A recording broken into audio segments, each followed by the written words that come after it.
Bom, eu queria continuar a nossa série sobre análise do mal, agora saindo de uma via mais literária, para entrar de cabeça no,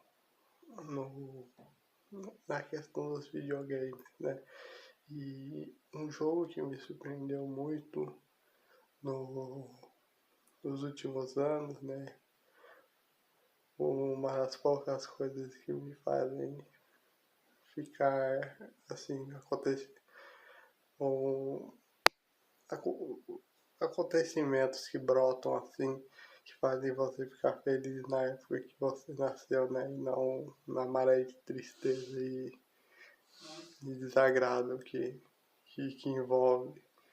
Mas estou falando especificamente de Walter Washington, ou enxaguante bucal para os mais íntimos, especificamente do seu vilão central, né? O âmago da trama toda que é o Jimmy, como ele é uma figura ao mesmo tempo desprezível e ao mesmo tempo uma figura que o jogo não só apresenta como um foco de ligação, mas também como uma expressão das angústias humanas mais vívidas, junto com o que o deuteragonista secreto, né, o, o comandante, que vai ser explicado mais no próximo vídeo.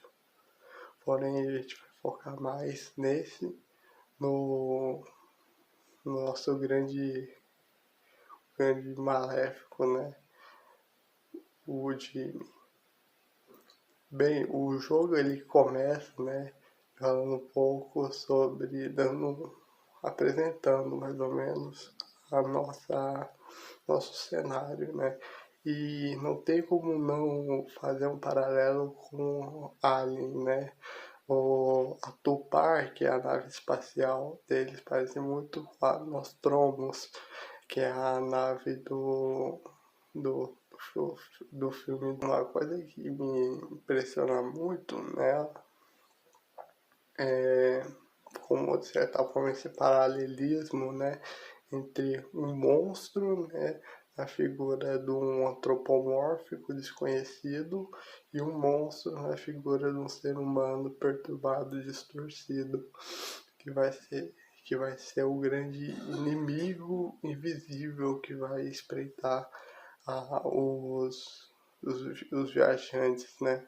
E a questão é que a primeira forma como o personagem se apresenta, né, fora ele, né, no começo e tal, as apresentações, que é tudo muito bagunçado, você não sabe ao certo, e na verdade ele é até um personagem que a gente controla, né, que é ele, fora alguns momentos, né, umas lacunas onde a gente controla o Curly, que é o comandante, não o Jimmy, que é o copiloto da nave, ele será da Pony Express, que é a grande antagonista obscura por trás de todo o jogo, né?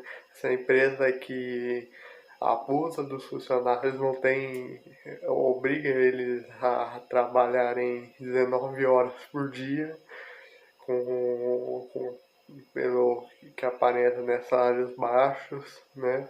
Não tem, como o caso da Anya, né, sem nenhum tipo de uma profissionalismo até, ela extorque ao máximo, sem nenhum tipo de segurança, como aparenta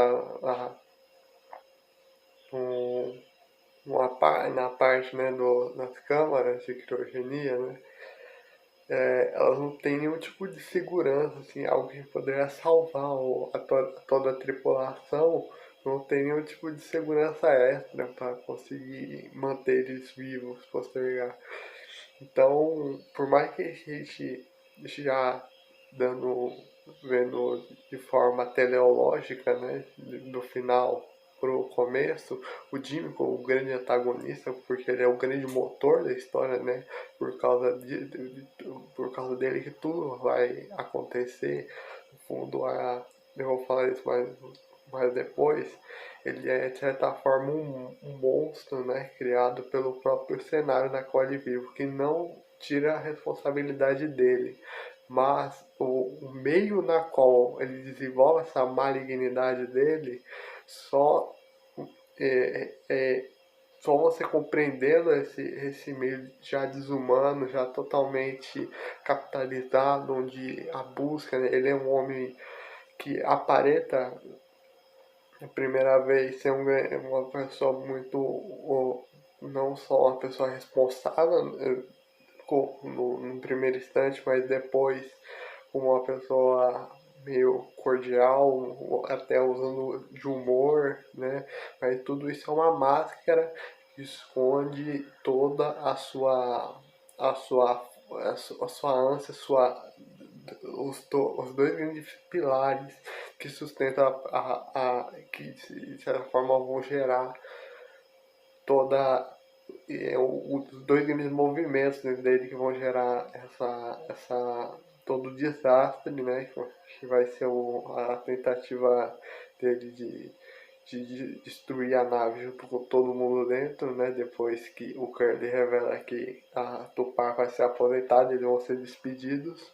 É a ambição desmedida dele, uma grande vontade de ser alguém e não conseguir aquilo porque ele não é capaz, o meio dele não ajuda, é um meio hostil a ele, que impede ele, que é ossificado, e isso de certa forma é representado no Curly, que é uma pessoa que já está no topo, que já conseguiu vencer na vida, que ele sente uma espécie de ódio e admiração ao mesmo tempo. E ao mesmo tempo uma grande vontade de não assumir as próprias consequências. Ele não consegue, não consegue lidar com os problemas que ele mesmo acarreta.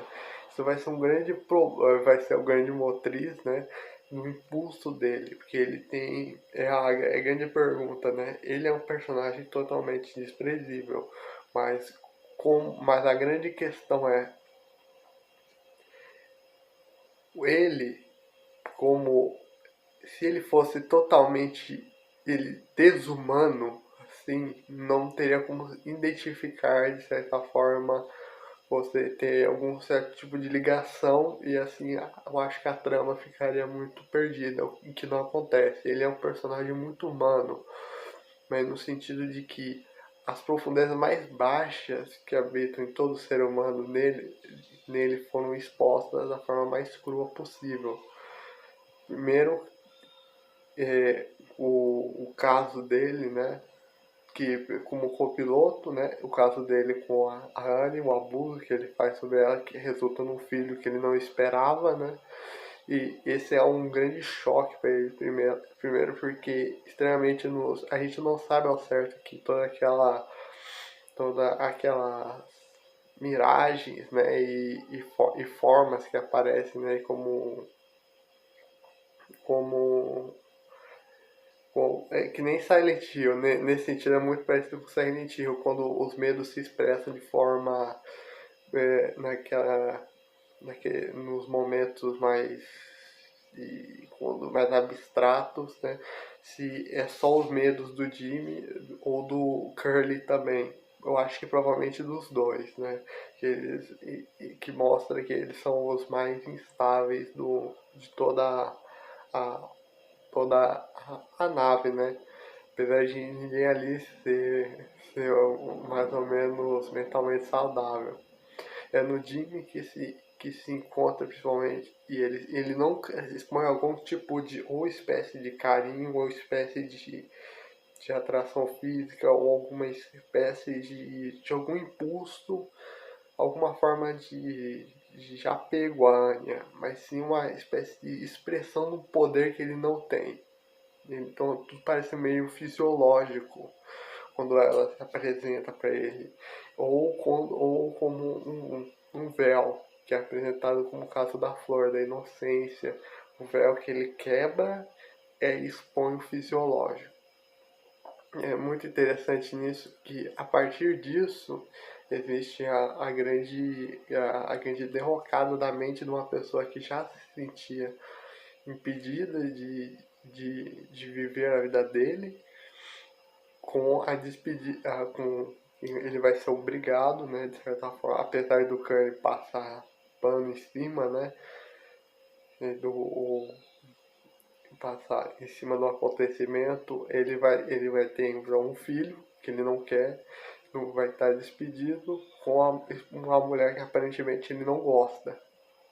Então isso faz ele cometer aquela tentativa totalmente orgulhosa, de vez dele escolher a, assumir a responsabilidade, né? Ele decide por tentar destruir tudo, como uma forma de uma forma cataclísmica, né? Com tentar acabar com tudo de uma vez e de certa forma, mas de certa forma inconscientemente, né? Como de certa forma até kármica, poderia dizer, ele acaba realizando um impulso interno dele de ao menos matar o Curly, né? Até freudiana de matar o pai, né? E assumir o lugar dele. De capitão, só que quando ele assume o lugar dele, ele não tem a, o âmago, a força que o Curly teve. Tanto que tem até uma parte que ele fala, nossa, Curly, eu não sabia que ser capitão tinha todo esse peso, né? E isso é o segundo grande eixo para a derrocada dele, da loucura. Que vai ser primeiro, que vai ser quando a areia já não aguenta mais, já sem perspectiva, sem nada. A pessoa já é uma personagem até muito interessante, né, de se analisar, mas mesmo assim é uma personagem muito passiva, né, ela sempre se apresenta.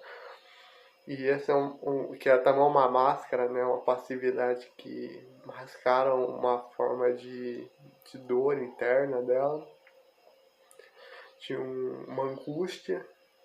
Ela, ela acaba assim, se internando, né, na única parte, né, que pode ser fechada, né, fora a cabine do piloto, e acaba se fazendo uma overdose de remédio que gera o, o, o Daisuke tentar subir pelos encanamentos funcionados, né, pela volição, né, do irresponsável, né, o novo capitão. Vai lá, já é um lugar problemático, e vai lá, acaba também tendo ferimentos que não conseguem ser solucionados. E o Swansea, que é de certa forma interessante, né? Um personagem que também movimenta a história, mas ele fica meio de fundo. Ele só começa a ter mais preponderância, apesar de ele já ter já de forma escondida, né? No, na, de forma escondida no final, quando ele pega o machado, termina com o Daisuke e vai para cima do Jimmy, que é o culpado disso tudo, né? Só que acontece uma virada, né? Ele não morre, ele morre. E o Jimmy que continua. E o que ele faz? Ironicamente, o Curly, que ainda estava vivo, é colocado na máquina de criogenia. Só que aí vem uma grande pergunta, por que ele coloca ele lá? A maioria das pessoas pensa né, uma forma de egoísmo dele, é uma forma, e é mesmo também, só que se pensa assim, o psicopata que só liga os prazeres sensoriais, por que ele vai colocar ele lá na máquina, né, de criogenia? Ele só pensa de forma superficial, porque tem algo a mais naquela loucura dele, naquela ânsia. Aquilo é muito mais do que uma só, só a psicopatia. Também é. Psicopatia não num, forma mais abrangente, né? Mas é mais do que isso. E eu acho que é isso que faz o Jimmy um vilão muito interessante.